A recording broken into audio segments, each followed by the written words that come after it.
Overcrowding at Erlestoke Prison is forcing prisoners to share cells, eating, sleeping and even using the toilet in spaces designed for one. Ministry of Justice figures show that 505 prisoners were crammed into just 494 spaces at the Wiltshire prison in March.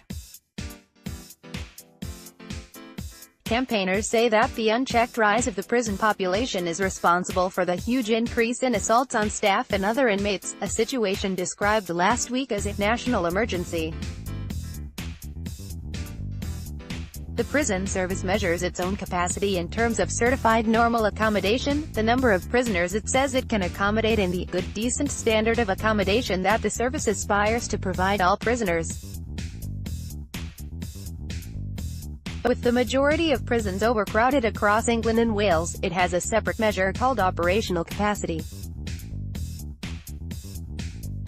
It is the maximum number of prisoners the prison service says each institution can safely handle while maintaining control and security.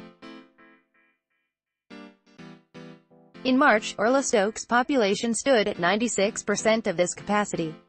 Prisons contain a number of 1- and 2-person cells. In overcrowded prisons, more inmates will be put in cells than they were originally designed to hold. Figures released last month showed that 78 assaults were recorded at Erlestoke in 2017, over double the number in 2012. Of those attacks, 20 were on staff. There were also 150 cases of self-harm recorded in the prison last year. In 2012, there were just 65.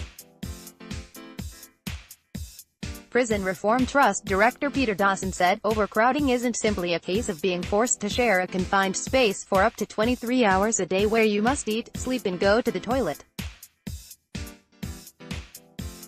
It directly undermines all the basics of a decent prison system. Building prisons isn't the solution, breaking our addiction to imprisonment is." Across the country, assaults have more than doubled in prisons over the last 5 years, and cases of self-harm have increased by 93%. Francis Crick, chief executive of the Howard League for Penal Reform, said last week, "This shameful rise in violence and self-injury is the direct result of policy decisions to allow the number of people behind bars to grow unchecked, while starving prisons of resources. This is a national emergency, and the government must respond boldly and urgently." A spokesman for the Ministry of Justice said, "We're investing £1.3 billion to build new establishments, with up to 10,000 new prison places and better education facilities.